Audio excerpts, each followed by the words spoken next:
जो स्वरूप था, उस स्वरूप पर देवादिदेव महादेव ने शिव जी के चरणों में एक पुष्प समर्पित कर दिया। एक सफेद पुष्प, एक श्वेत पुष्प देवादिदेव महादेव को समर्पित कर, भगवान शंकर को समर्पित किया।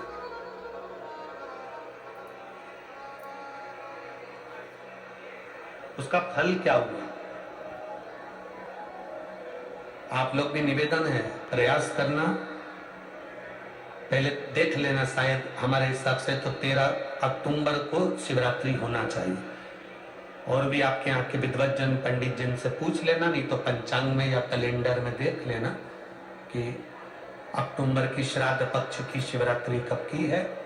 जितने लोग आस्था चैनल पर सुन रहे हैं, जितने लोग फेसबुक यूट्यूब पर सुन रहे हैं, जितने लोग इस कथा पंडाल में जो दिल लगाकर और ध्यान लगाकर सुन रहे हैं, आप लोगों से निवेदन, प्रयास करना, एक सफेद पुष्प, एक श्वेत पुष्प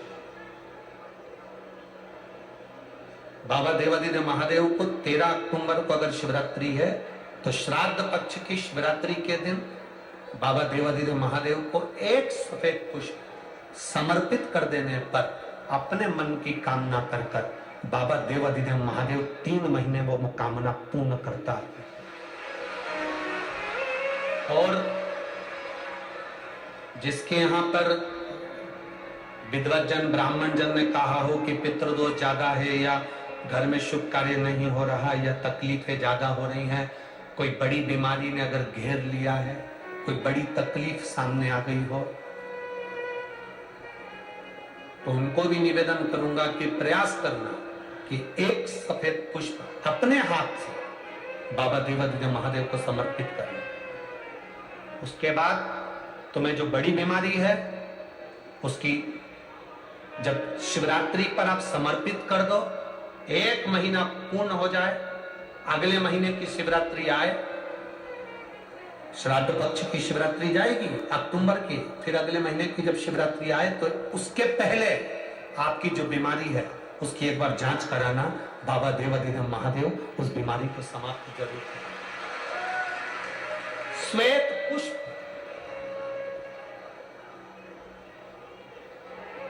भगवान शंकर का जो श्राद्ध पक्ष का जो शिवरात्रि है उस पर जो श्वेत पुष्प की परिभाषा, उसको हमें जानना, उस परिभाषा।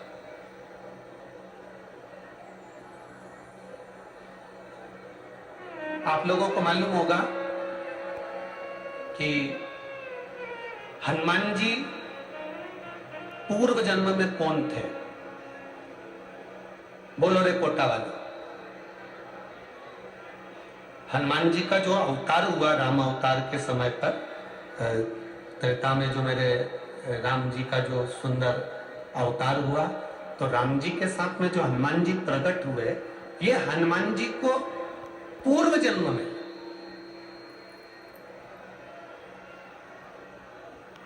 पूर्व समय में जो हनुमान जी को ये बानर का रूप मिला है, राम अवतार के समय पर हनुमान जी का जो स्वरूप प्राप्त हुआ, ये हनुमान जी पूर्व समय में किस रूप के अंतर्गत हनुमान जी को ये रूप दिया? ये किसका अवतार है? ये किसका स्वरूप है? ये किसका अंश अवतार है? कई लोग कह देते हैं ये शंकर भगवान के अंश स्वरूप हैं, शंकर सुमन केसरी नंदन। परशु महापुराण जिसने दिल से सुनी हो, जिसने पढ़ी हो, जिसने स्मरण किया हो, तो हनुमान जी का जो पूर्व का जो भाव है वो विश्वकपि अवतार, जो भगवान शंकर और भगवान विष्णु ने एक अवतार लिया था जिसका नाम था विश्वकपि अवतार। कौन सा अवतार है? विश्वकपि अवतार, जिसको लोग वृषकपि अवतार भी कहते हैं। कोई उसको विश्वकपि कहता है, कोई उसको वृषकपि अवतार कहता है। जब भगवान शिव जी ने और भगवान नारायण ने दोनों ने मिलकर इस सुंदर रूप को धारण करा था, कपि का मुख धारण करा था और एक असुर का संहार किया, जिसको वृषकपि भी कहा गया, जिसको विश्वकपि भी कहा गया। अवतार का रूप श्री हनुमंत लाल जी को त्रेता में प्रदान किया गया। श्री हनुमंत लाल, उसका चरित्र भी आगे आएगा कथा में, अपन उसको सुनेंगे कि श्राद्ध पक्ष में वृषकपि अवतार का महत्व क्या है, विषकपि अवतार की महत्वता क्या है। देव पितर शिव महापुराण में अगर 16 दिन श्राद्ध के होते हैं और 16 दिन श्राद्ध में से कोई भी एक दिन श्राद्ध का जो तुम्हारी मर्जी पड़ जाए, जिस दिन तुम घर में फ्री हो, जिस दिन तुम्हारी मर्जी पड़ जाए, जिस दिन तुम्हारा मन कर जाए, उस दिन वृषकपि विषकपि नाम लेकर एक रोटी में थोड़ी सी शक्कर या गुड़, थोड़ा सा चावल, थोड़ा सा अगर चावल नहीं हो तो खीर बन जाए तो ज्यादा अच्छी है, रोटी के अंदर रखकर वृषकपि या विषकपि भगवान शंकर का एक अवतार है नारायण के साथ में। भगवान शिव और भगवान शंकर का नारायण का एक अवतार मिलकर हुआ था। भगवान शिव और नारायण का मिलन से 3 अवतार हुए थे। 3 अवतार हुए। एक हरिहर अवतार भी भगवान शंकर और नारायण के मिलन से हुआ, एक वृषकपि अवतार भी नारायण और शिव के मिलन से हुआ। तो जो वृषकपि अवतार है भगवान शंकर और एक भगवान नारायण और भगवान शंकर के मिलन से शरम्भेश्वर अवतार भगवान शंकर का और नारायण का मिलकर हुआ है। शरम्भेश्वर, ये 3 अवतार नारायण और शिव जी मिलकर बने हैं। 3 अवतार भगवान शंकर ने नारायण के साथ मिलकर लिया, शरीर एक बनाया, दोनों मिल गए, एक शरीर बनाकर जगत का कल्याण करो। रोटी हो तो रोटी, पूड़ी हो तो पूड़ी, पराठा हो तो पराठा, जो तुम बनाए हो उसमें थोड़ा सा मात्रा दूध चावल की या खीर की, थोड़ी सी मात्रा गुड़ की, और वृषकपि या विषकपि अवतार का नाम लेकर अपने दरवाजे के बाहर खड़े होकर जो गौ माता को श्राद्ध पक्ष में किसी भी दिन ये भोजन वृषकपि का नाम लेकर दे देते हैं, उसके घर में कभी संपदा की कमी नहीं आती, धन की कमी नहीं आती। श्राद्ध पक्ष का ये स्वरूप है विषकपि अवतार। एक बार सब बोलेंगे, बोल विषकपि भगवान की। अब नाम आप लोग ले जिससे आप लोगों को याद हो जाए। बोलिए विषकपि भगवान की। आप विषकपि बोल सकते हो, वृषकपि भी बोल सकते हो, वृषकपि भी बोल सकते हो और विषकपि भी बोल सकते हो, दोनों नाम में से कुछ भी। हाँ, अगर आप नेट पर सर्च करोगे या आजकल लोग क्या है, कथा सुनने के बाद नेट पर जल्दी सर्च करते हैं, तो गूगल आदि पर सर्च करोगे तो विषकपि भी आ सकता है, वृषकपि भी आ सकता है। पुराण में अगर ढूंढोगे, शिव पुराण के अंतर्गत या स्कंद पुराण में या गर्ग संहिता में या कूर्म पुराण में, बरहा पुराण में अगर आप ढूंढेंगे तो उसमें वृषकपि और विषकपि कोष्टक में बना हुआ है। पहले आएगा विषकपि, फिर कोष्टक में आएगा वृषकपि। उस अवतार का स्मरण। फिर से नाम बोलो, क्या नाम बोलना है? विषकपि। या तो विषकपि बोल लें या वृषकपि।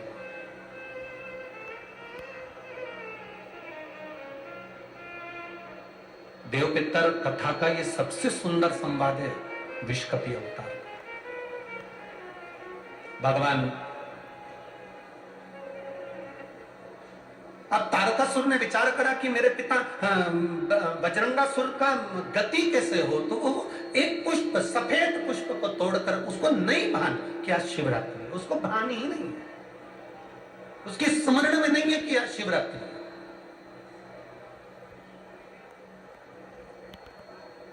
फूल तोड़ा, देवादि ने महादेव के चरणों में समर्पित करा, शिव जी के नेत्र खुल गए।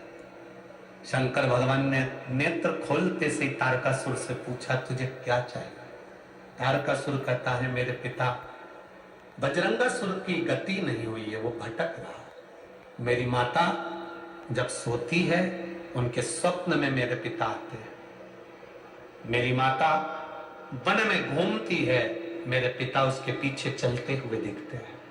कभी कभी पितर, कभी कभी पूर्वज, हमको ऐसा लगता है कि हम काम कर रहे हैं और मुझे कोई देख रहा है।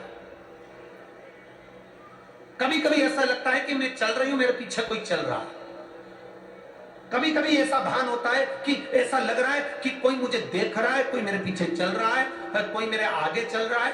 कभी कभी ऐसा भान होता है। तो उसके लिए यहाँ तारकासुर कह रहा है कि मेरी माता को मेरे पिता, मेरे पूर्वज नजर आते हैं, मेरे पिता की गति कैसे हो जाए। तब भगवान शंकर कहते हैं कि तारकासुर, एक तो तू असुर है, तू राक्षस है, और राक्षस होने के साथ साथ तू अपने पिता की गति की बात कर रहा है। ये तो मुझे हंसी आने वाली बात है। एक राक्षस कहे कि मेरे पिता का मोक्ष हो जाए, तो ये तो बड़ी हंसी की बात है, ये तो बड़ी विचित्र बात है। पर तुम पूछ रहे हो, भगवान देवादिदेव महादेव ने कहा कि तुम्हारे पिता की गति के लिए तुम ब्राह्मण भोज, संत भोज, गुरु भोज, दरिद्र भोज ये क्यों ना करते।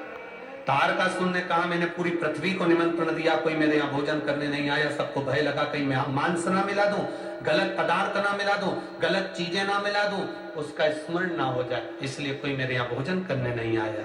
शंकर जी उसी समय पर कहते हैं तेरे पिता की गति के लिए नंदी तुझे ज्ञान देगा।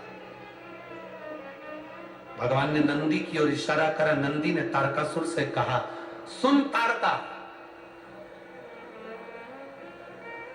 अगर अपने पूर्वजों को जल नहीं दे सकते, अपने पूर्वजों को तर्पण नहीं कर सकते, अपने पूर्वजों के लिए भोजन नहीं करा सकते, अपने पूर्वजों के लिए कोई तुम भाग नहीं दे सकते, अपने पितरों के लिए तुम कुछ नहीं कर सकते, तो नंदी ने तारकासुर से कहा एक मुट्ठी दुर्वा घास उखाड़ कर किसी गाय को खिला देना, उससे भी तेरी पिता की, तेरे पूर्वज की मुक्ति गति निश्चित है। ये नंदी का ज्ञान है, ये नंदीश्वर का ज्ञान। 16 दिन श्राद्ध में बन सके, आप अगर किसी को भोजन करा सके ठीक है, ना करा सके ठीक है, कुछ नहीं बने तो थोड़ी सी घास, थोड़ा सा ग्रास तोड़कर गौ माता को भी खिला देने पर हमारे पूर्वजों को, हमारे पितरों को मुक्ति प्राप्त हो जाती है, मोक्ष मिल जाता है।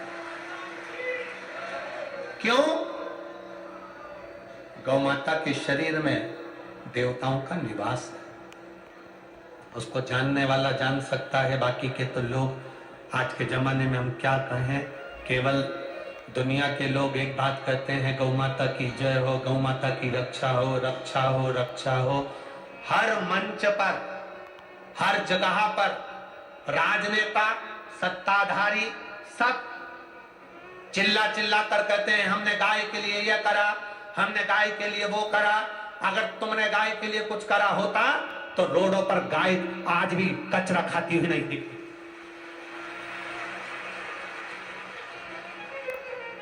आज भी रोड पर गाय कचरा खाते हुए नहीं दिखती। अगर गौ माता की रक्षा के लिए, गौ माता के लिए कुछ किया होता तो यह सामने नजर आता।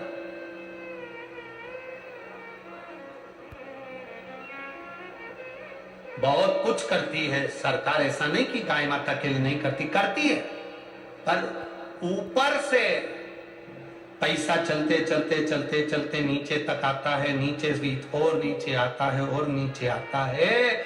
जो धन गौ माता में लगने वाला होता है वो दुनिया के लोग पहले हजम कर जाते हैं और गौ माता फिर भोग से बिलबिलाती रहती है।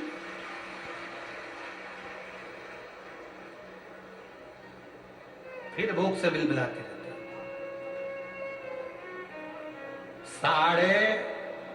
12.5 लाख कत्ल खाने ब्रेसिंग मशीन के हो गए हैं, जो भारत की भूमि पर कलंक की तरह है।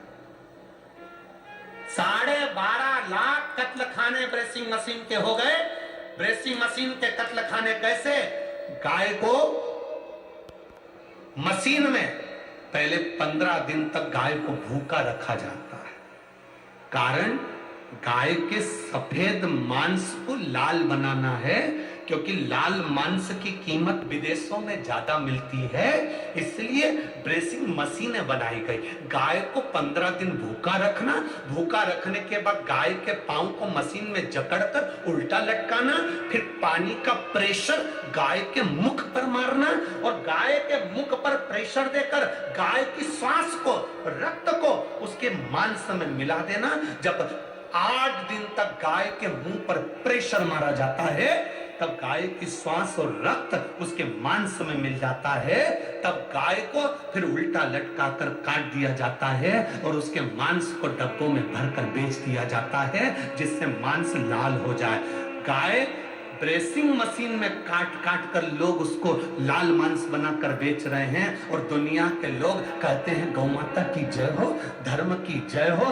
एक गाय भी अगर तुम्हारे शहर की, तुम्हारे क्षेत्र की, तुम्हारी कॉलोनी की, तुम्हारी सोसाइटी की, तुम्हारे मोहल्ले की, तुम्हारे गांव की, तुम्हारे प्रदेश की, तुम्हारे नगर की, तुम्हारे देश की एक गाय भी अगर कटती है तो इस राष्ट्र को भुगतना पड़ता है। यह उपद्रव कहीं केदारनाथ जी में त्रासदी मच रही, कहीं भूकंप आ रहा, कहीं बाढ़ आ रही, कहीं बीमारी आ रही, कहीं कोरोना आ रहा, कहां से आ रहा?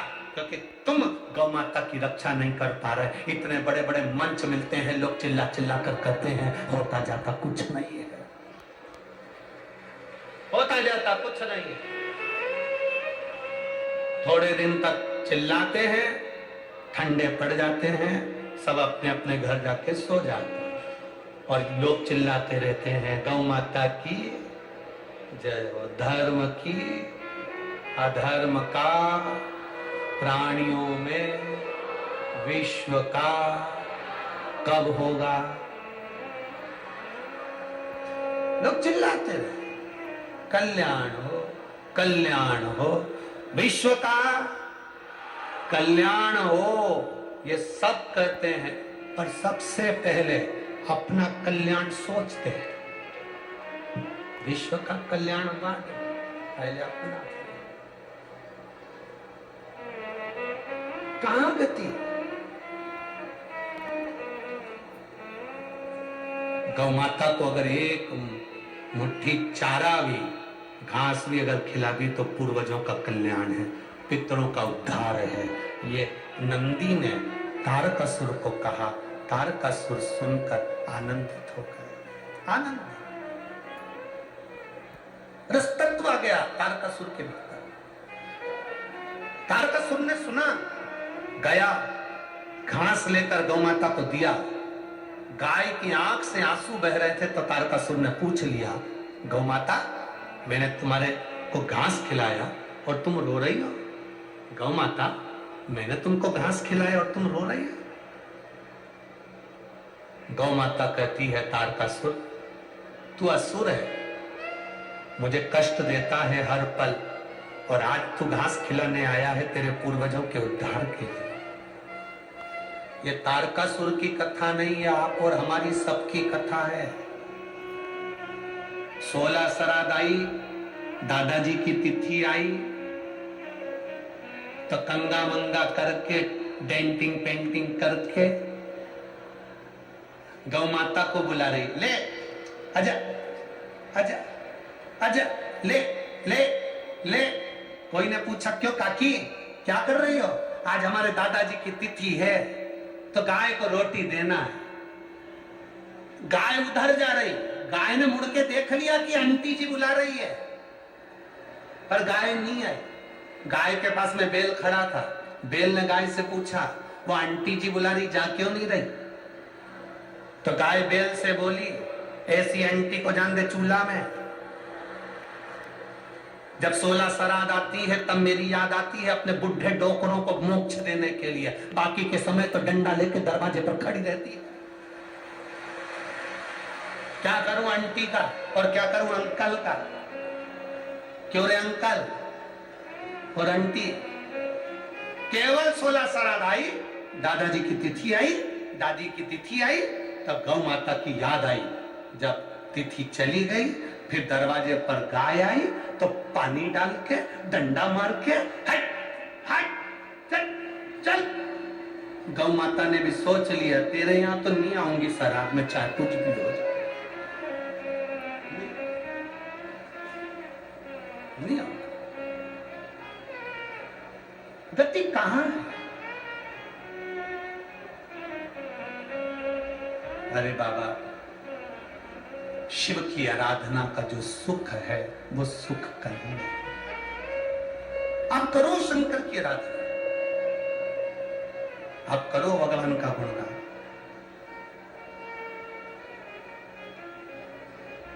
भोलेनाथ दया करना, मैं तेरे भरोसे, मैं तेरे भरोसे हूँ, मैं तेरे भरोसे हूँ। मेरे बाबा दया करना, मैं तेरे भरोसे। एक पत्र आया देखो, भरोसे का।